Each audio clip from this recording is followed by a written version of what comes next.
হয় যারা ব্রত করছে শ্রাবণ ভাদ্র আশ্বিন কার্তিক, সেই হিসাবে চাতুর্মাস্য ব্রতের হিসেবে পূর্ণিমা টু পূর্ণিমা, পূর্ণিমা টু পূর্ণিমা, অর্থাৎ দামোদর মাস বা ব্রত মাস, কার্তিক মাস, নিয়ম মাস তাদের শুরু হবে 20 অক্টোবর থেকে 19 নভেম্বর, অর্থাৎ লক্ষ্মী পূর্ণিমা থেকে আর কদিন পর পূর্ণিমা হবে, পূর্ণিমা থেকে শুরু হবে। তো আমাদের বললাম যে চৈতন্যদের মাসের মধ্যে অন্যতম একটি মাস হচ্ছে দামোদর মাস, অষ্টম মাসটি।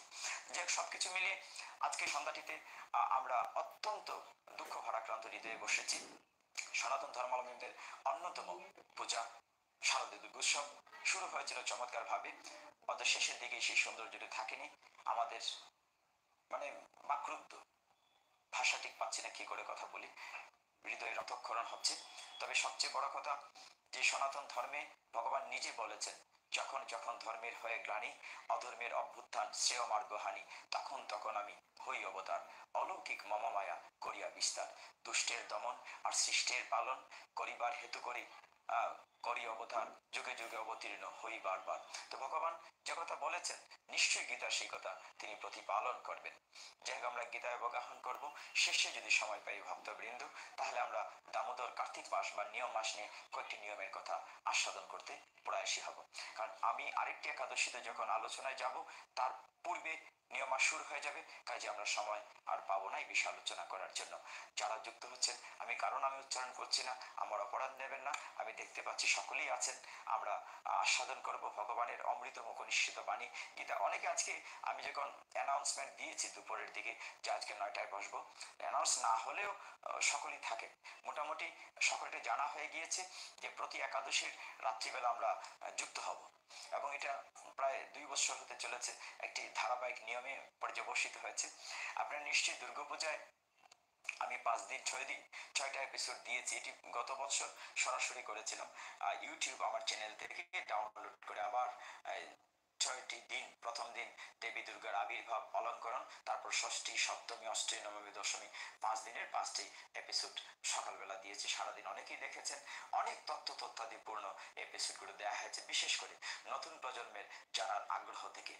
আজকেও যেমনি আমি অ্যানাউন্সমেন্ট করেছি যে আমরা বসবো এই সময়টিতে, দেখা গেল যে যথারীতি এটা ঘোষণার পরপরই অনেকে বিভিন্ন কমেন্ট করেছেন, বিশেষ করে গীতার শক্তি নিয়ে কথা বলেছেন যে গীতায় ভগবান, আমাদের বাসায় গীতা আছে, আমরা গীতা পড়ি, তারপর আমরা শক্তি সঞ্চয় করে অন্যায়ের বিরুদ্ধে, অসত্যের বিরুদ্ধে, অধর্মের বিরুদ্ধে, অশুভ শক্তির বিরুদ্ধে কেন আমরা নিজেদেরকে দাঁড় করাতে পারি না?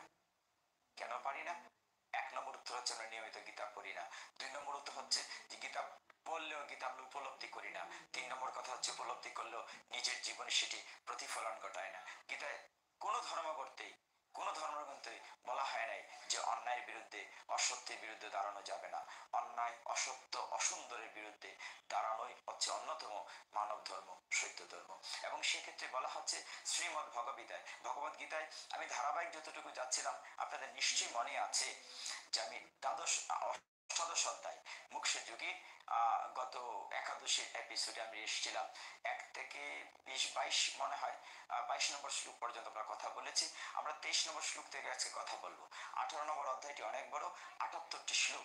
এই অধ্যায়ে অর্জুনের 2টি শ্লোক, সঞ্জয়ের 5টি শ্লোক, আর ভগবান বাদ বাকি গুলো বলেছেন 71টা হয়তো। তো সেই কিছু মিলিয়ে যেহেতু অনেক বড় একটি অধ্যায়, আমরা আস্তে আস্তে এগোচ্ছি। কারণ শুধু ওই যে বললাম, গীতা শুধু পড়লেই হবে না, তাকে হৃদয় দিয়ে উপলব্ধি করতে হবে। গীতায় প্রবেশ করে গীতাকে নিজের জীবনে প্রতিফলিত করতে হবে। গীতার উপদেশ, ভগবান শ্রীকৃষ্ণের মুখনিসৃত বাণীকে উপদেশ, অর্ডার, অ্যাডভাইস, এটা জেনে এবং মেনে যদি আমরা চলি, তবেই আমরা অন্যায়ের বিরুদ্ধে দাঁড়ানোর জন্য শক্তি, সাহস পাবো। যে দেখুন, আমি 18 যাওয়ার পূর্বে এই কথাটি বলি, তাহলে বুঝতে সুবিধা হবে। যখন অর্জুন বিষাদগ্রস্ত হয়েছে, যেমন আমরা বিভিন্ন পরিস্থিতিতে বিষাদগ্রস্ত হয়ে যাই, কিং কর্তব্য বিমূঢ় হয়ে যায়, কি করব বুঝতে পারি না। এটা সংসার জীবনে হয়, চাকরি জীবনে হয়, এটা যে কোনো মুহূর্তে হতে পারে। যখন আমরা বিষাদগ্রস্ত হই, কি করব বুঝে উঠতে পারি না, তখন ভগবান অনাদিরাদি গোবিন্দ কি বলেন?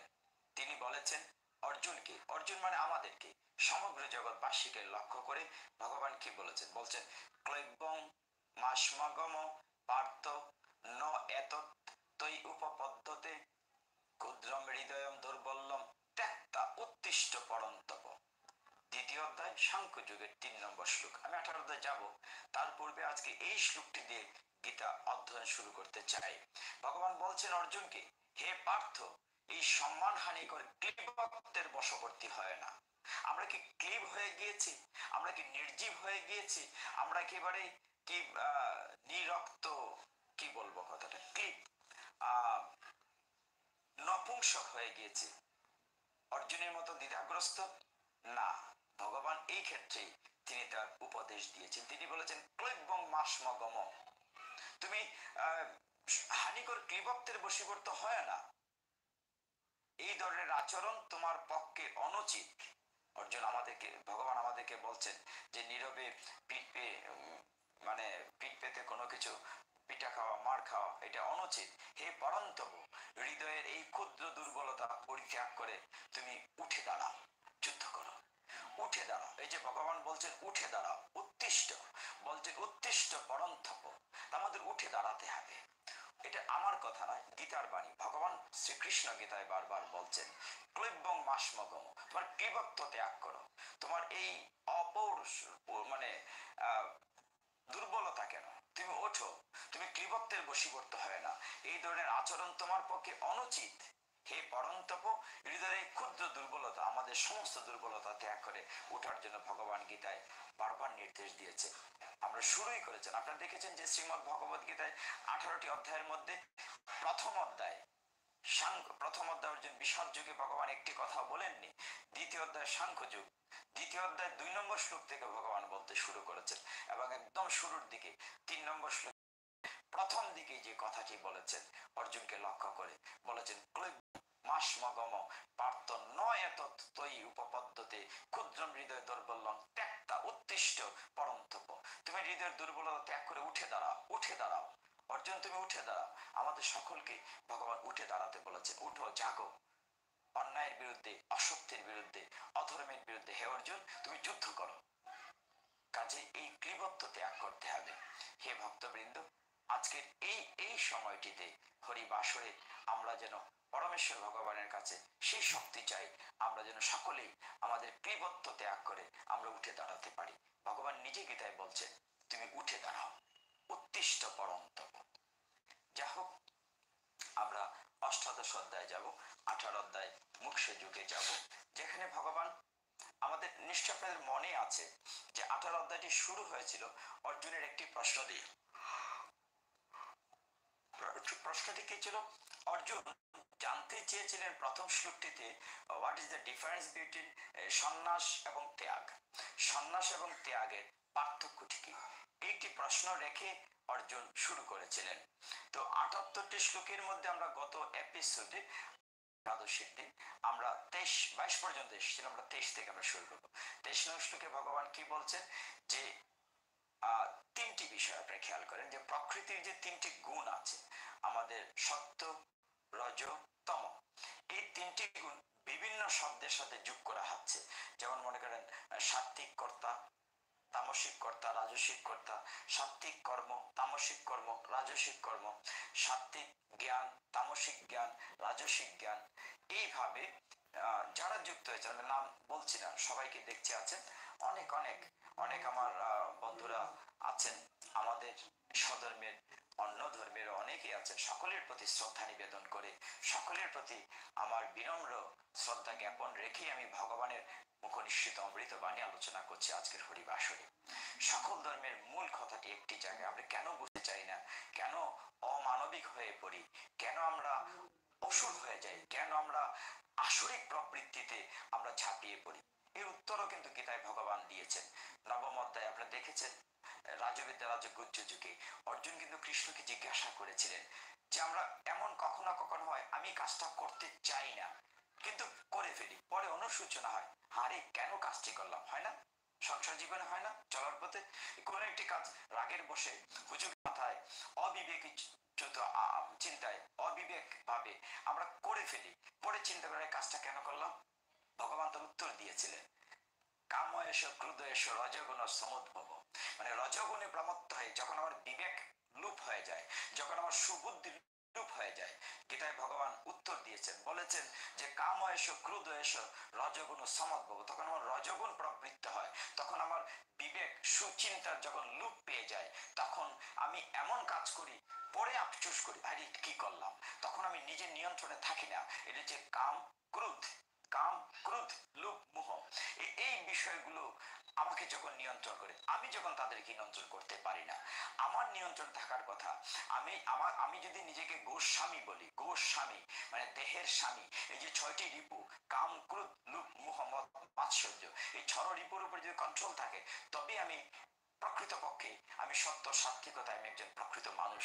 কিন্তু যখন আমি দেখবো যে কাম ক্রোধ লোভ মোহ, এই অবিবেক আমার যে মননের সত্য সৌন্দর্য যখন লুপ পায়, আমি নিজের অনিচ্ছায় অনেক খারাপ কাজ করে ফেলি, তখনই বুঝতে হবে আমি কাম ক্রোধের অধীনস্থ হয়ে গিয়েছি।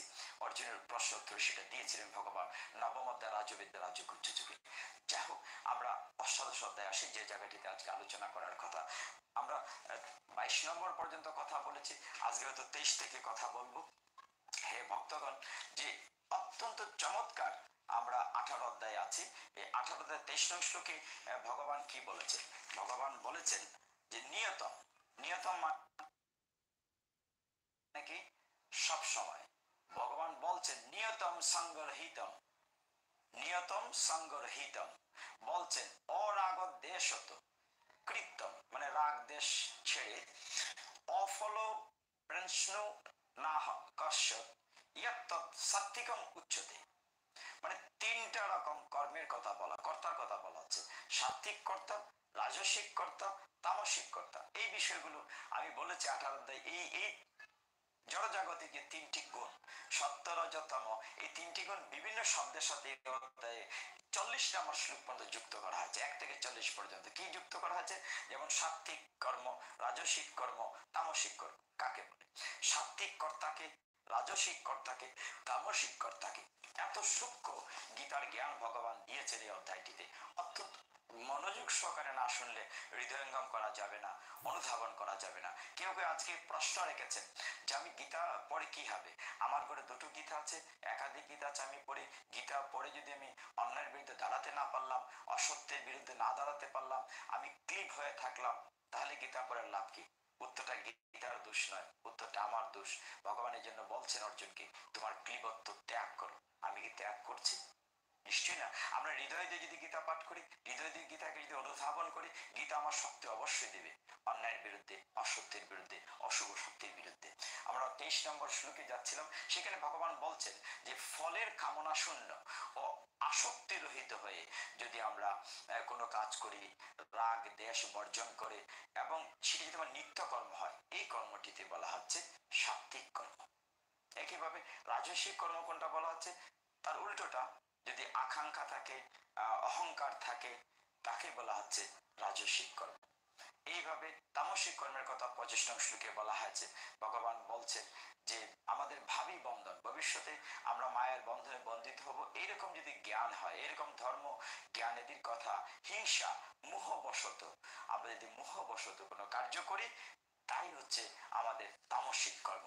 তাইলে আমরা 23, 24, 25 নং শ্লোকে আমরা পেলাম রাজসিক, সাত্বিক কর্ম, রাজসিক কর্ম এবং তামসিক কর্ম।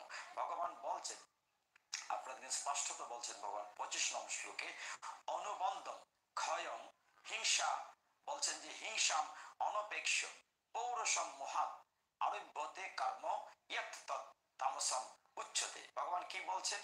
যে ভাবি বন্ধন, ধর্ম জ্ঞান আদির ক্ষয়, হিংসা এবং নিজ সামর্থ্যের পরিণতির কথা বিবেচনা না করে মোহবশতে যে কর্ম অনুষ্ঠিত হয়, তাকে তামসিক কর্ম বলে। আমরা মোহবশত যখন কোনো কাজ করি, সেটি আমার তামসিক। আর তামসিক কর্ম, রাজসিক কর্ম আমাকে অবশ্যই অধপতিত করে আমাকে ধ্বংসের চূড়ান্ত পর্যায়ে নিয়ে যায়। আমাদের পূজা পার্বণে অতিরিক্ত রাজসিক আচরণও যথাযথ নয়। যাই হোক, চমৎকার আমরা বলছি ওই যে ট্যাগ হ্যাশট্যাগের কথা, সেটা অনেকেই বলেছেন, এখানে আমার সামনে স্ক্রিনে অনেকেই লিখছেন এই বিষয়টার কথা। তবে এটা অবশ্যই প্রচার প্রসার সকলের দায়িত্ব নিয়ে করতে হবে। 26 নম্বর শ্লোকে 26, 27, 28 এই 3টি কর্তার কথা বলা হয়েছে, যে সাত্বিক কর্তাকে, রাজসিক কর্তাকে, তামসিক কর্তাকে। দেখুন 26 বলছেন ভগবান, মুক্ত সঙ্গ, মুক্ত সঙ্গ তার মানে কি সমস্ত জড় আসক্তি থেকে যে মুক্ত, মুক্ত সঙ্গ, অনহংকারী তার মানে যারা অহংকার শূন্য, ধৃতি উৎসাহ সমন্বিত, সিদ্ধি অসিদ্ধে, নির্বিকার কর্তা, সাত্বিক উচ্চতে। সাত্বিক উচ্চতে কারা বলা হচ্ছেন, ভগবান বলছেন যে সমস্ত জড় আসক্তি থেকে মুক্ত, অহংকার শূন্য, ধৃতি উৎসাহ সমন্বিত এবং সিদ্ধি ও অসিদ্ধিতে যিনি নির্বিকার, এইরূপ কর্তাকে তামসিক সাত্বিক কর্তা বলা হয়েছে। তাহলে সাত্বিক কর্তা যদি এরকম হয় তাহলে রাজসিক কর্তা কি হবে?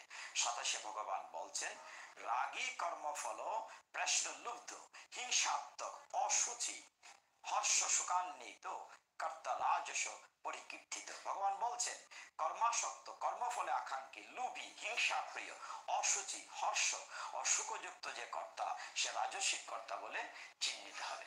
তাহলে আমরা জানলাম সাত্বিক কর্তাকে আর রাজসিক কর্তাকে।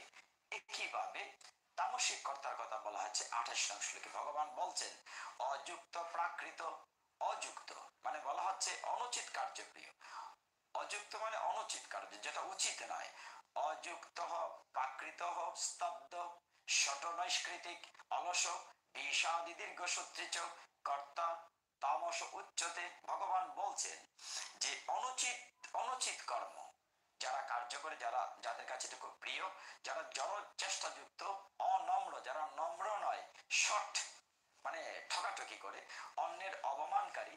অনেক লোক সমাজে আছে যে অন্যকে অসম্মান করে খুব নিজে প্রীত হয়, বাবা দেখো তার আগে কতটা ঠকিয়েছি, দেখো তারে কতটা অপমান করেছি, ভর সভায় তাকে এমন কথা বলেছি, তাকে অপমানিত করেছি।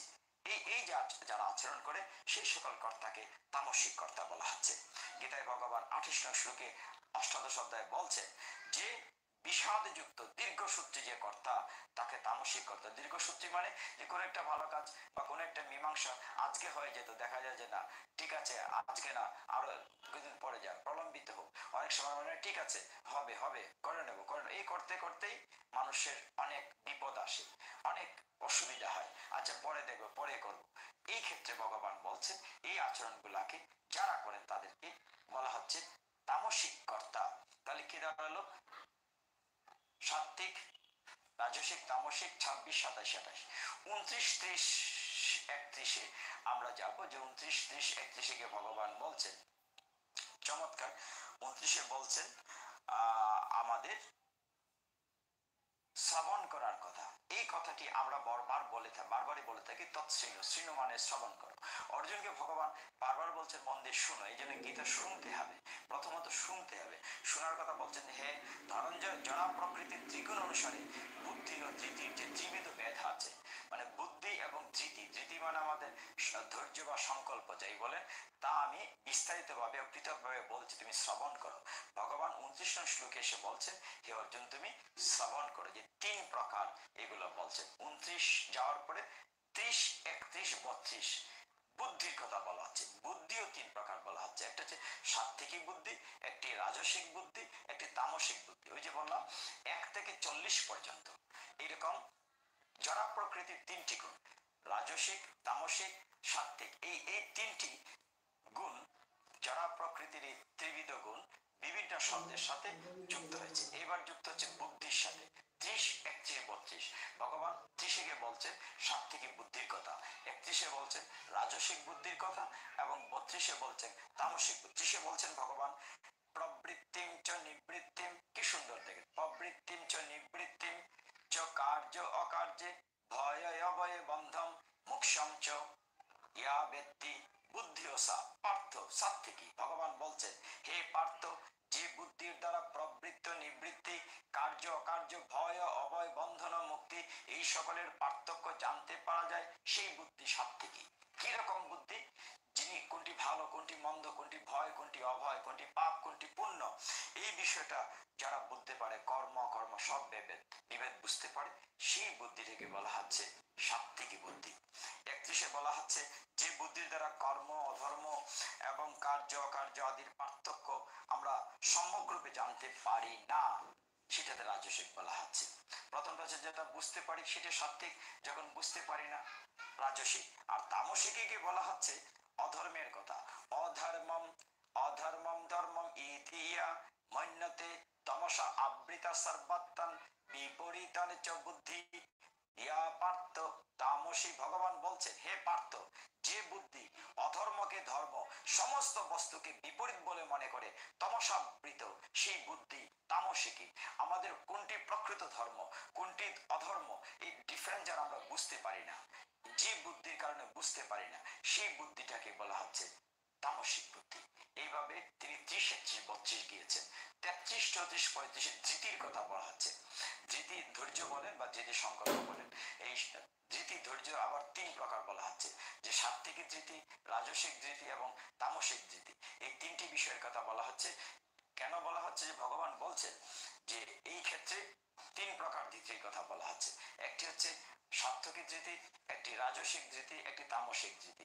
33, 34, 35 আমরা একটা শ্লোক বলে বুঝতে পারবেন। বলছেন ভগবান, ধৃত্তাইয়া ধারয়তে মন প্রাণেন্দ্রিয় ক্রিয়া যোগেন অব্যভিচারিণা ধৃতিসা পার্থ সাত্ত্বিকী। হে পার্থ, যে অব্যভিচারিণী ধৃতি যোগ অভ্যাস দ্বারা মন প্রাণ ইন্দ্রিয়ের ক্রিয়া সকলকে ধারণ করে, সেই ধৃতি সাত্ত্বিকী। তো এইভাবে সাত্ত্বিক ধৃতির কথা বলা হয়েছে, রাজসিক ধৃতির কথা বলা হয়েছে, তামসিক ধৃতির কথা বলা হয়েছে। 33, 34 পড়েছে। আমরা একটু আগাই। 34-এ ভগবান এসে আবার অন্য একটি বিশ্লেষণ দিচ্ছেন, যে কি করে আমরা সুখে থাকতে পারি। সুখের বিষয়ে শ্রবণ করার জন্য ভগবান ওই যে আবার শ্রীণু বলছেন, শ্রীণুটা বহুবার বলা হয়েছে। 34-এ ভগবান বলছেন, ইয়া তু ধর্ম কামার্তান ধৃত্তা ধারয়তে অর্জুন প্রসঙ্গেন পলাকাঙ্ক্ষী ধৃতি সা পার্থ রাজসী। তিনি কি বলছেন? তিনি বলছেন এইগুলা যে হে অর্জুন, হে পার্থ, যে ধৃতি ফলাকাঙ্ক্ষা সহিত ধর্ম অর্থ কামকে ধারণ করে, সেটি রাজসী। এইভাবে যেতে যেতে 36 নম্বর শ্লোকে এসে মূলত ভগবান 18 অধ্যায়ে সুখের কথাটি বলেছেন। একটু কঠিন লাগতে পারে অনেক শ্রোতার কাছে, যে 18 অধ্যায়টা একটু নিরস মনে হচ্ছে, কিন্তু আস্তে আস্তে যদি আমরা 40 পর্যন্ত যাই, তারপর থেকে 40 পর্যন্ত প্রায় একই রকম, 40-এর পর থেকে একটা অন্যরকম আপনার ফ্লেভার পাবেন। আমরা 40 পর্যন্ত যাই। সুকম তিদানিম ত্রিবিধং শ্রীণু হয়ে ভরত সর্ব। অর্জুনকে 36-এ গিয়ে সুখের কথা ভগবান বলছেন। ভগবান কি বলছেন? বলছেন, হে ভরত সর্ব, এখন তুমি আমার কাছে ত্রিবিধ সুখের বিষয়ে শ্রবণ করো। 3 প্রকার সুখের বিষয়ে শ্রবণ করো। বদ্ধজীব পুনঃ পুনঃ অভ্যাসের দ্বারা এই সুখে রমণ করে, এবং যার দ্বারা সমস্ত দুঃখের অন্ত লাভ করে থাকে। ভগবান এখানে চমৎকার বলেছেন যে সুকম তু ইদানিম ত্রিবিধম শ্রীণু। শ্রীণু মানে শ্রবণ করো। 3 প্রকার সুখের কথা তিনি 34, হে বৎসর্ব, এখন তুমি আমার কাছে ত্রিবিধ সুখের বিষয়ে শ্রবণ করো। 37, 38, 39 আবার আমরা যাব এই সাত্ত্বিক, রাজসিক, তামসিক। কিসের যেন এগুলো? সুখের কথা। সুখও 3 প্রকার বলা হচ্ছে। বলা হচ্ছে 37-এ গিয়ে, 37-এ ভগবান বলছেন যে এমন কিছু সুখ আছে যেটা প্রথম শুরু হয় বিষ দিয়ে, মানে তিতা দিয়ে। মনে করেন আমরা প্রতিদিন প্রায় ইস্কনে ভক্তরা সকালবেলা যখন প্রসাদ পেতে বসে, বা প্রসাদে প্রথমে কিন্তু করলার সিদ্ধ করলার তরকারি দেওয়া হয়, শেষে গিয়ে পায়েস দেওয়া হয়। মানে যে কর্ম, যে ক্রিয়া, যে সুখ প্রথম দিকে দুঃখ দেয়, যন্ত্রণা দেয়, পরে গিয়ে সুখ হয়, সেটি হচ্ছে সাত্ত্বিক সুখ। আবার তার উল্টোটা রাজসিক, যেটি প্রথম আনন্দ দিয়ে খুব মজা দিয়ে শুরু হয় এবং শেষে গিয়ে দুঃখ হয়, সেটি হচ্ছে রাজসিক। এইভাবে সাত্ত্বিকের উল্টো ঠিক রাজসিক। আর তামসিক ভগবান কি বলছে? 39 শ্লোকে যদি দেখুন, ভগবান বলছেন, যে সুখ প্রথমে ও শেষে আত্মার মোহজনক এবং যা নিদ্রা আলস্য প্রমাদ থেকে উৎপন্ন হয়, তা তামসিক সুখ বলে মনে হয়। অনেকে আমরা আলস্য করি, বেশি নিদ্রাতে কাটাই, বা ঘুমে কাটাই, কিংবা পরচর্চা, মোহ, নিদ্রা, আলস্য, এইগুলো হচ্ছে তামসিক সুখ। এইভাবে ভগবান 39 পর্যন্ত গেছেন। আর একটি শ্লোক বলে আমরা অন্য একটি ধারাতে যাব। 40 নম্বর শ্লোকে বলছেন ভগবান যে প্রকৃতিজাত যে 3টি গুণ, সত্যগুণ, রজগুণ এবং তমগুণ, এই ক্ষেত্রে ভগবান 40-এ বলছেন ন তদন্ত নেই তৎ, বলছেন ন তৎ অন্তি পৃথিবাম বা দিবি দেবেশু বা পুন সত্যম প্রকৃতি যে মুক্তম ইয়ৎ এবি সৎ ত্রিবি গুণই। ভগবান বলছেন এই পৃথিবীতে মানুষদের মধ্যে অথবা স্বর্গে দেবতাদের মধ্যে এমন কোন প্রাণী প্রাণীর অস্তিত্ব নেই যে প্রকৃতিজাত এই ত্রিগুণ থেকে মুক্ত। একটু খেয়াল করুন ভক্তবৃন্দ, মানে ভগবান এইখানে বলছেন 40 নম্বর শ্লোকে যে জড়া প্রকৃতির 3টি গুণের প্রভাব বিশ্লেষণ করেছেন, যে 3টি গুণের প্রভাব থেকে মুক্ত পৃথিবীতে আমরা মানুষ যারা আছে, বিভিন্ন প্রাণী আছে, পশু আছে, একইভাবে স্বর্গ পর্যন্ত কেউই এই 3 গুণের বাইরে যেতে পারবে না, সত্য রজ তম।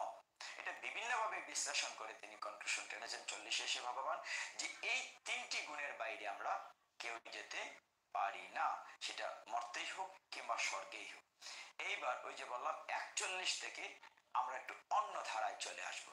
40 পর্যন্ত মূলত সাত্ত্বিক, রাজসিক, তামসিক এই 3টি জড়া প্রকৃতির গুণকে নিয়ে বিশ্লেষণ করা হয়েছে, যে কেউ এর বাইরে যেতে পারে না। 3টি গুণকে যদি আমরা 3টি দড়ি মনে করি, আমরা 3টি গুণ দ্বারা মূলত বর্ধিত, এখান থেকে ছুটি পাওয়ার কোনো পথ নেই, মুক্ত হওয়ার কোনো পথ নেই। তিনি মুক্ত করতে পারেন যিনি মুক্ত পুরুষ, অনাদিরাদি গোবিন্দ, সর্বকারণ কারণম। আমরা যদি মহান স্রষ্টার কাছে সারেন্ডার করি, আত্মসমর্পণ করি, ভগবান কি বলেছেন 7ম অধ্যায় জ্ঞান বিজ্ঞান যুগে 14 নং শ্লোকে অর্জুন যখন জানতে চেয়েছিলেন যে মায়া কাটাতে পারি না কেন, আমরা মোহ কাটাতে পারি না কেন, ভগবান তুমি সেটি সৃষ্টি করেছো। ভগবান বলেছিলেন দৈবিহী আশা গুণময়ী মম মায়া দূরত্বয়া, আমার মায়া অতিক্রম করা কঠিন।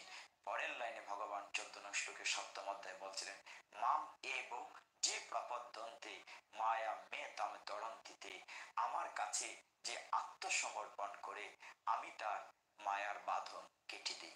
চমৎকার কথা ভগবান বলেছেন। এটা সকলের বেলায় আমরা যদি সারেন্ডার টু দ্য অলমাইটি, ঠিক আমরা যতক্ষণ না পর্যন্ত অনাদিরাদি গোবিন্দ সর্বকারণা কারণম মহান স্রষ্টা দি অলমাইটির কাছে আমরা যতক্ষণ পর্যন্ত না সারেন্ডার করতে পারবো, প্রপদ্যন্তে করতে পারবো, ততক্ষণ পর্যন্ত আমাদের মায়ার বাঁধন এই সত্য রজ তমর এই 3টি দড়ির গুণ থেকে আমরা মুক্ত হতে পারবো না। এই জন্য ভগবান বলছেন আমার কাছে যে আত্মসমর্পণ করে মাম এব যে প্রপদ্যন্তে, প্রপদ্যন্তে মানে সারেন্ডার, আত্মসমর্পণ, মাম এব মানে আমার কাছে যে প্রপদ্যন্তে সারেন্ডার করে আমি তার মায়ার বাঁধন কেটে দিই। এই যে কত ক্লিয়ার কনসেপশন শ্রীমদ ভগবত গীতায় দেয়া আছে। তাহলে আমরা সে মায়ের বাঁধন থেকে বেরিয়ে আসতে ভগবানের সাহায্য নিতে হবে, তার কাছে আত্মসমর্পণ করতে হবে, তবেই না তিনি সত্যের পথ দেখাবেন, সুবোধ পথ দেখাবেন, শুভ পথ বুদ্ধির উদয় করাবেন, এবং আমরা অবশ্যই অন্যায়ের বিরুদ্ধে, অসত্যের বিরুদ্ধে, অশুভ শক্তির বিরুদ্ধে রুখে দাঁড়াতে পারবো। তবেই না আমাদের ক্লিবত্ব ত্যাগ হবে। ক্লৈবং মাস মঙ্গমা পার্থ নয় তত্ত্বই উপদেশ কথাটি মনে রাখতে পারবো। তবেই না আমরা ত্যাগটা উত্তিষ্ট পরন্তব, তবেই না আমরা জেগে উঠতে পারবো।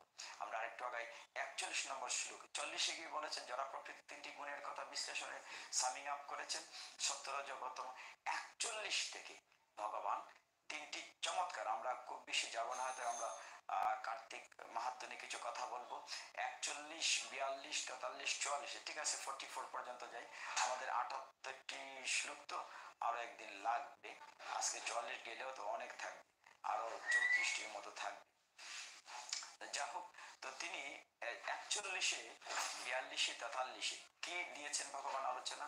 স্বভাবজাত, অত্যন্ত গুরুত্বপূর্ণ, যে কারণে আমাদের সনাতন সমাজ ক্ষয়িষ্ণু হয়েছে, অত্যন্ত গুরুত্বপূর্ণ বিষয়। সেই ক্ষেত্রে ভগবান বলেছে যে দেখো যে আমাদের যে বর্ণাশ্রম 4র্থ অধ্যায় জ্ঞান যুগের তিনি 13 নম্বর শ্লোকে ভগবান বলেছেন চতুর্বর্ণং ময়া সৃষ্টং গুণ কর্ম বিভাগস। ভগবান নিজে বলছেন আমি 4টি বর্ণ ব্রাহ্মণ, ক্ষত্রিয়, বৈশ্য, শূদ্র গুণ এবং কর্ম অনুযায়ী বিভাজন করেছি। এই বিষয়টা আমরা কেন বুঝতে পারি না, ওই 41 থেকে ক্লিয়ার করব। ভগবান ক্লিয়ার করেছেন সেই 4র্থ অধ্যায়ে 13 নং শ্লোকে কথাটি এতটা হয়তো ক্লিয়ার করেননি, সেখানে শুধু বলেছেন যে কর্ম এবং গুণ অনুসারে, জন্ম অনুসারে নয়। যে একজন ডাক্তার এই করে এমবিবিএস বা এফসিবিএস পাশ করে ডাক্তারি করছেন, তিনি ডাক্তার, তার গুণ কর্ম শেষে ডাক্তার, কিন্তু তার ছেলে যদি ডাক্তারি পাশ না করে, ডাক্তারি পড়াশোনা না করে, তিনি কি ডাক্তার? নিশ্চয়ই না। বলা হচ্ছে গুণ এবং কর্ম অনুসারে। একজন টিচার তিনি শিক্ষকতা করছেন, একজন অফিসার তিনি বিসিএস বা নর্মালি কোনো একটা যোগ্যতা বলে তিনি চাকরি করছেন, অফিসার হয়েছেন, তার ছেলে যদি চাকরি না করে, অফিসার পদবিতে না যায়, তাকে কি অফিসার বলবে? নিশ্চয়ই না। সেই ক্ষেত্রে তিনি চতুর্থ অধ্যায় জ্ঞান যুগের 13 নম্বর শ্লোকে ভগবান বলছেন, চতুর্বর্ণ ময়া সৃষ্ট গুণ কর্মা বিভাগস।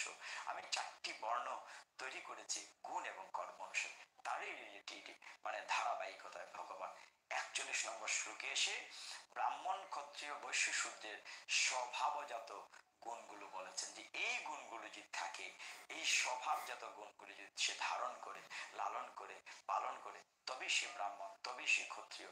দেখুন 41 শ্লোকে ভগবান বলছেন ব্রাহ্মণ ক্ষত্রিয় মানে বলছেন যে বিশাল শূদ্র নাম হচ্ছে পরন্তপ কর্মাণি প্রবিভক্তানি স্বভাব প্রভাবই গুণাই। কি বলছেন?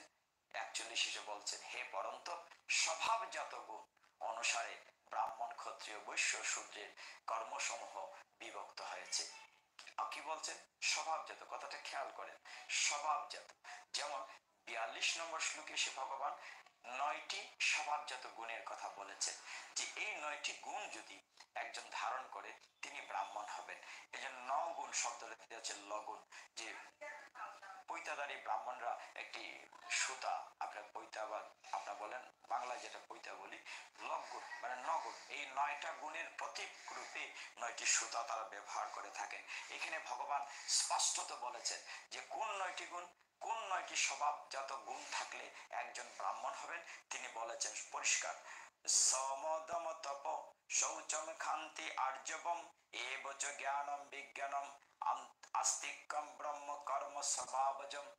গীতা খুলে দেখে 18 অধ্যায় 42 শ্লোকে ভগবান বলেছেন যে সম দম তপ শৌচ কান্তি সরলতা জ্ঞান বিজ্ঞান আস্তিক্য, এই 9টি বলছেন যে সম দম তপ শৌচ কান্তি সরলতা জ্ঞান বিজ্ঞান আস্তিক্য, এই 9টি গুণ, 9টি স্বভাবজাত গুণ যিনি ধারণ করেন তিনি হচ্ছেন 9 গুণের অধিকারী, লগুণ পরার অধিকারী, তিনি হচ্ছেন ব্রাহ্মণ। আমি কাউকে ছোট করে দেখার জন্য বলছি না, শাস্ত্রের কথা আলোচনা করছি। গীতায় ভগবান ক্লাসিফিকেশনটা কি করে বলেছেন। একজন প্রকৃত অর্থে যদি এই সমাজে আমরা খুঁজি যে যারা পৈতা ধারণ করেন, এই 9টি গুণ সকলের কাছে কি আছে? আমি আবার বলছি, ভগবান 42 শ্লোকে কি বলছেন? বলছেন সম, সম মানে কি? প্রথম গুণটি অর্থাৎ অন্তরাত্মার সংযম, ভিতরের যে ইন্দ্রিয়গুলোর যারা সংযম করে থাকবে, অন্তরিন্দ্রিয় সংযম, আমার যে ভিতরে কামনা বাসনা এইগুলাকে যিনি কন্ট্রোল করতে পারেন। তারপর যে দম, দম বলা হচ্ছে যে বহিরিন্দ্রিয়ের সংযম, আমার বাহ্যিক ইন্দ্রিয়গুলোর যে সংযম যদি করতে পারি। তারপরে বলা হচ্ছে তপ, যিনি তপস্যা করেন, শৌচ যা সুচিতা আছে। তারপরে বলা হচ্ছে আর্জবম, আর্জবম মানে সরলতা, তিনি সরল হবেন। তার ক্ষান্তি, ক্ষান্তি মানে বলা হচ্ছে সহিষ্ণুতা। তারপরে বলা হচ্ছে জ্ঞান বিজ্ঞান, জ্ঞান বলতে শাস্ত্রীয় জ্ঞান, পূর্ণমাত্রার শাস্ত্রীয় জ্ঞান। বিজ্ঞান মানে কি? শাস্ত্রীয় জ্ঞানের যিনি ব্যবহারিক পূর্ণ মাত্রায় জানেন। তারপরে বলা হচ্ছে আস্তিক্য, চমৎকার আস্তিক্য বলা হচ্ছে কেন? কথাটি বলেছে যিনি আমার স্বধর্মের সমস্ত কর্মে তিনি পালন করেন, লালন করেন জগৎকে, পুরোহিত বা ব্রাহ্মণ তিনি তার পুরের হিত সাধন করেন। এই 9টি গুণ, 9টি স্বভাবজাত পূর্ণ মাত্রা থাকলেই তিনি নগুণ বা লগুণ পড়েন, তিনি ব্রাহ্মণ হন। সমাজে খুঁজলে 1-2 জন পাওয়া বড্ড দুর্লভ বা দুষ্কর হয়ে যাবে। কাজে এটা অত্যন্ত গুরুত্বপূর্ণ বিষয় ভগবান বলেছেন। তারপরে 43 তিনি ক্ষত্রিয়ের 7টি স্বভাবজাত গুণের কথা বলেছেন। ক্ষত্রিয় কারা হবে? ক্ষত্রিয় বলছেন সৌর্যম তেজ ধৃতিষ্কাম, চমৎকার বলছেন সৌর্যম তেজ ধৃতিদাইষ্কম যুদ্ধে চ অপি অপলায়নম দানম ঈশ্বর ভাবচ স্কাত্রম কর্ম স্বভাবজম। ক্ষত্রিয়দের 7টি গুণের কথা বলা হচ্ছে। এখন ক্ষত্রিয়ের বড্ড প্রয়োজন। তিনি কি বলছেন? যা শৌর্য তেজ ধৃতি দক্ষতা যুদ্ধে অপলায়ন, যিনি ভয় পেয়ে পালিয়ে যাবেন না, অপলায়ন, দান ও শাসন ক্ষমতা, এগুলি ক্ষত্রিয়ের স্বভাবজাত কর্ম।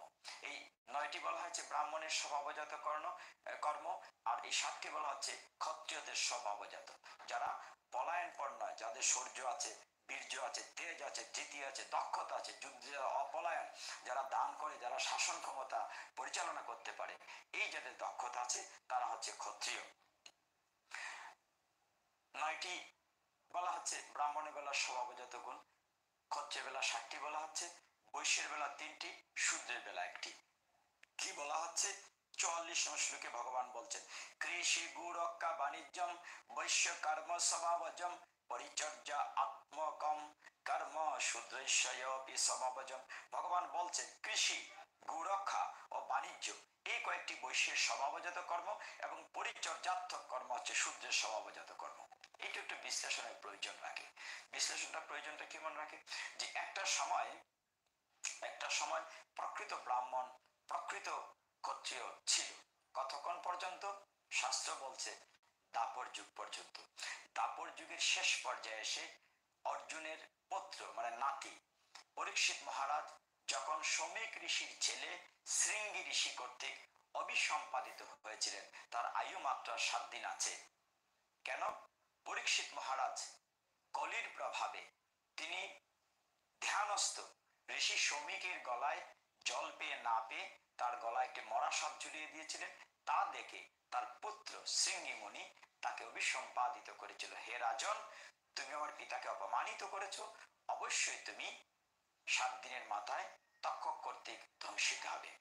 এই অভিশাপ প্রাপ্ত রাজা পরীক্ষিত মহারাজ বিদায়ের পর থেকেই যখন কলি প্রবেশ করেছে তখনই কিন্তু এই যে বৈদিক বর্ণাশ্রম ছিল ব্রাহ্মণ ক্ষত্রিয় বৈশ্য শূদ্র এগুলো হারিয়ে যায়। পরবর্তীতে যে বর্ণটি এখন চলছে সেটাকে আমরা বলি আসরিক বর্ণ বা রাক্ষসী বর্ণাশ্রম। আসরিক বর্ণাশ্রম কিংবা রাক্ষসী বর্ণাশ্রম, সেখানে বলা হচ্ছে যে বৈদিক বর্ণাশ্রমটি আমি আবার বলছি এটা দাপর যুগের পরীক্ষিত মহারাজ পর্যন্ত ছিল। তারপরে কি হয়েছে, এখন আসরিক বর্ণ। আসরিক বর্ণটা কি? যে এখন দেখা যাচ্ছে জাতপাতের বিষয়ে আমরা কি বলি, আমরা জন্মটাকে গুরুত্ব দিচ্ছি, গীতাকে মানছি না, গীতাকে পরোক্ষভাবে অবহেলা করছি এবং প্রত্যক্ষভাবে করছি কখনো কখনো। গীতায় ভগবান যেখানে স্পষ্ট বলা হচ্ছে যে জন্মসূত্রে হবে না, কর্মগুণ অনুসারে একজন ব্রাহ্মণ ক্ষত্রিয় হবে, সেটা আমরা মানছি না। দেখা যায় আসরিক বর্ণাশ্রম আর রাক্ষসিক বর্ণাশ্রমটি শাস্ত্রে বলা হচ্ছে যে আমরা কর্মগুণের কোনো পাত্তা না দিয়ে আমরা জাতপাতের বিষয়ে শুধুমাত্র জন্মসূত্রে ব্রাহ্মণের সন্তান আমি বলছি আমি ব্রাহ্মণ, ক্ষত্রিয় আমি ক্ষত্রিয় অহংকার করে বলছি, ওই জায়গাটিতে ভগবান বলছে যে না, যে দেখেন যে তার প্রমাণ তিনি দিয়েছেন। বর্তমানে যেটি চলছে সেটি আসরিক বর্ণাশ্রম বা রাক্ষসী বর্ণাশ্রম, কিন্তু মহাপ্রভু এসে চমৎকার ভাবে আজ থেকে 536 বছর পূর্বে কলিযুগ পাবন অবতারে চমৎকার এই সমস্ত আসরিক বর্ণাশ্রমকে সরিয়ে দিতে দিয়েছেন কি দৈবী বর্ণাশ্রম। তিনি বলছেন যে এখানে কোনো জাতপাতের বিভেদ থাকবে না। জাতপাতের বিভেদ থাকলে কি হয়, অহংকার থাকলে আমি কাজটি 9টি গুণ আমার নেই কিন্তু ব্রাহ্মণ সন্তান রূপে আমি অহংকার করে যদি আচরণ করি তাহলে কি হবে, আমার যখন হাত পা কাজ করবে কিন্তু মাথা যদি নষ্ট হয়ে যায় তাহলে কি হবে? আমার হাত পা ভালো থাকলে কোনো সুবিধা হবে? নিশ্চয়ই না। মাথা ভালো থাকতে হবে। যদি মাথা ভালো থাকে দেহ অচল থাকলেও সমস্যা নেই। উদাহরণ দিচ্ছি, স্টিফেন হকিংস বিশ্ববিখ্যাত একজন বৈজ্ঞানিক, আপনারা সকলে জানেন। স্টিফেন হকিংস এর সারা দেহ অচল। সারা দেহ অচল মানে কি, তিনি তো শুয়েছিলেন কিন্তু তার মস্তিষ্ক কাজ করছিল, ডান হাতের অঙ্গুলি কাজ করছিল। তো মাথা ঠিক থাকাতে তিনি অনেক অনেক সুন্দর সুন্দর ইনভেনশন করে গিয়েছেন। আপনাদের নিশ্চয়ই মনে আছে আন্তর্জাতিক কৃষ্ণ ভাবনামৃত সংঘ ইসকনের প্রতিষ্ঠাতা আচার্য শ্রীল প্রভাত একজন রাশিয়ান প্রফেসর কোটোভাস্কির সাথে যখন কথোপকথন হচ্ছিল, রাশিয়ান প্রফেসর কোটোভাস্কি প্রভাতকে জানতে চেয়েছিল যে আপনাদের বৈদিক আশ্রমের এত সুন্দর কিন্তু তা আজকে সুষ্ঠু ম্যানেজমেন্ট নাই কেন? তখন প্রভাত বলছিলেন কারণ এখন তো সেই দৈবী বর্ণাশ্রম চলছে না, এখন চলছে আসরিক এবং রাক্ষসী বর্ণাশ্রম। তবে সুখর সংবাদেই যে চৈতন্য মহাপ্রভু এসে দৈবী বর্ণাশ্রম দিয়েছেন। প্রভু তার চমৎকার করে ব্যাখ্যা দিয়েছেন যে বর্তমানে 3টি বিষয় কাজ করছে। 3টি বিষয় কি, গুপ্ত বর্ণাশ্রম বলে যেভাবে বলি না কেন, 3টি কি, প্রথম হচ্ছে যারা বুদ্ধিজীবী, ব্রাহ্মণ যদি পদবাচ্য বলি ইন্টেলেকচুয়াল ক্লাস অফ পিপল, সারা পৃথিবীতে কারা কাজ করছে একটা অংশ intellectual class of people. Second কারা করছে যে মার্কেন্টাইল ক্লাস অফ পিপল, যারা ব্যবসা বাণিজ্য দেখছে, বৈশ্য যদি বলি বা ক্ষত্রিয় বলছি না বৈশ্য বলি, এবং থার্ড বলছেন লেবার ক্লাস অফ পিপল। তাহলে দেখেন শ্রীল প্রভাতের ব্যাখ্যাটা একটু মন দিয়ে খেয়াল করেন, এখানে কিন্তু ধর্মের বিষয় না, আমার গীতার বিষয় না, বাস্তবতার বিষয়। পৃথিবীতে এক সময় ব্রাহ্মণ্যবাদ হয়তো রোল করেছে, এক সময় বিভিন্ন রাজা জমিদাররা রোল করেছেন, ক্ষত্রিয়রা, কিন্তু এখন সেই ব্রাহ্মণরা ওই নবগুণে না থাকাতে তারা রোল করতে পারছেন না, বুদ্ধিজীবীরা রোল করতে পারছেন না, ইন্টেলিজেন্সরা কোথাও কোথাও টাকার বিনিময়ে বিকৃত হয়ে যাচ্ছেন। তারপরে যারা শাসন করার কথা, রাজনীতি নেতারা কিংবা ক্ষত্রিয়রা, যোদ্ধারা, তারা বিভিন্ন সময় আমরা যেটা ফিক্সিং ম্যাচের মতো বলি আর কি, তারা বিভিন্ন জায়গায় নিজের মেধা বিক্রি করে ফেলছে। তাহলে ইন্টেলেকচুয়াল ক্লাস অফ পিপল কিংবা যেটা বলেন যে ক্ষত্রিয়, তারাও কিন্তু কাজ করতেন, বর্তমানে প্রায় নেই। কিন্তু কাজ করছে কারা? দুটি বিষয় একটু মন দিয়ে খেয়াল করেন। সারা পৃথিবীতে ওই যে মার্কেন্টাইল ক্লাস অফ পিপল আর লেবার ক্লাস অফ পিপল, এই দুইটি বিষয় এই দুইটি বিষয় দেখা যায় যে অত্যন্ত বাস্তবতায় এখন আমাদের সারা পৃথিবীকে দল করছে। মার্কেন্টাইল ক্লাস অফ পিপল মানে যারা হচ্ছে পুঁজিবাদী, সারা পৃথিবী যারা ব্যবসা বাণিজ্য যাদের হাতে আছে সে পুঁজিবাদীরা, আরেকটা হচ্ছে যারা সাম্যবাদী, যারা লেবার শ্রেণী, যারা শ্রমজীবী। একটা শ্রেণীর লোক সারা পৃথিবী শ্রম দিয়ে যাচ্ছে, আর একটা শ্রেণী পৃথিবী রোল করছে সেই পুঁজিবাদীরা, যেটা মার্কেন্টাইল ক্লাস অফ পিপল। তাহলে কি দাঁড়ালো যে মার্কেন্টাইল ক্লাস অফ পিপল আর যদি শ্রমজীবী লেবার ক্লাস অফ পিপল প্রবাদের ব্যাখ্যা অনুসারে, তাহলে তারাই রোল করছে। আর চৈতন্য মহাপ্রভু এই বর্ণবাদ থেকে ওঠার জন্য চমৎকার কথা বলেছেন চৈতন্য চরিতামৃতে। কি বলেছেন? যেই ভজে সেই বড়, অবক্তহীন চার, কৃষ্ণ ভজনে যা নাহি জাতির কুলাদি বিচার। মানে কৃষ্ণ ভজন করার জন্য এখানে জাতির আভিমান্যতা, জাতির অহমিকার, আমি ব্রাহ্মণ, আমি ক্ষত্রিয়, এইটার কোনো মানে নাই। চৈতন্য মহাপ্রভু পরিষ্কার করে বলেছেন, যেই ভজে সেই বড়, অবক্তহীন ছাড়, কৃষ্ণ ভজনে নাহি জাতি কুলাদি বিচার। প্রকৃত বৈষ্ণব ধারায় কি করা হচ্ছে? বিভিন্ন জায়গায়, বিভিন্ন মন্দিরে, সেখানে কি করা হচ্ছে? সত্যিকার অর্থে গুরুদেব এসে তার শিষ্যকে খুঁজ নেন। তুমি ব্রাহ্মণের ছেলে, ক্ষত্রিয় ছেলে সেটা না, তিনি এসে খুঁজ নেন তুমি 16 মালা জপ করেছো কিনা, তোমার পারমার্থিক দিক উন্নতি হচ্ছে কিনা, তুমি ঠিক মতো মঙ্গল আরতিতে যাচ্ছ কিনা, তুমি ঠিক মতো তোমার চারটি যে ত্যাগ করার কথা, মনে করো অবৈধ নারী সঙ্গ, নেশা, তারপরে দ্রুত ক্রিয়া, তুমি আমিষ আহার, এগুলো বর্জন করেছো কিনা, 16 মালা জপ করেছো কিনা, মঙ্গলারতি জয়েন করেছো কিনা, তোমার প্রচার প্রচারে আছো কিনা, কৃষ্ণ নাম বিতরণ করছো কিনা, গীতা ভাগবত অধ্যয়ন করছো কিনা। তিনি প্রকৃত গুরু, যিনি এগুলোর খোঁজ নেন। এবং ওই জায়গাটিতে মহাপ্রভুর নির্দেশনা, যেই ভজে সেই বড়, অবক্তহীন ছাড়, কৃষ্ণ ভজনে নাহি জাতি কুলাদি বিচার। হে ভক্তগণ, আমরা গীতাকে এখানে বিশ্রাম দেব, আমরা গীতা থেকে কথা আর বলবো না।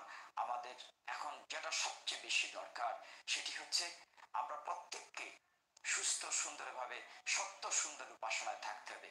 এখানে জাতি ধর্ম বর্ণ নির্বিশেষে একজন সুস্থ বিবেকবান মানুষ কখনোই খারাপ কাজ করতে পারবেন না। আর খারাপ কাজ কখন করবেন? যিনি তার স্রষ্টার কাছ থেকে বিশ্বাস সরিয়ে দিয়ে আমিত্ব ভাব নিয়ে, ওই যে বললাম কাম এসো ক্রোধ এসো, এই কামনা বাসনায় ক্রোধে আমি যদি সরল উপর তাড়নায় তাড়িত হই, আমার আমিত্বকে বিলীন করে পারি, মহান স্রষ্টার কাছে যদি আত্মসমর্পণ না করি, তার কথা মতো নির্দেশ যদি না পালন করি, তবেই অসুন্দর, অসত্য এবং আমাদের অশান্তি সমাজে বিরাজ করে।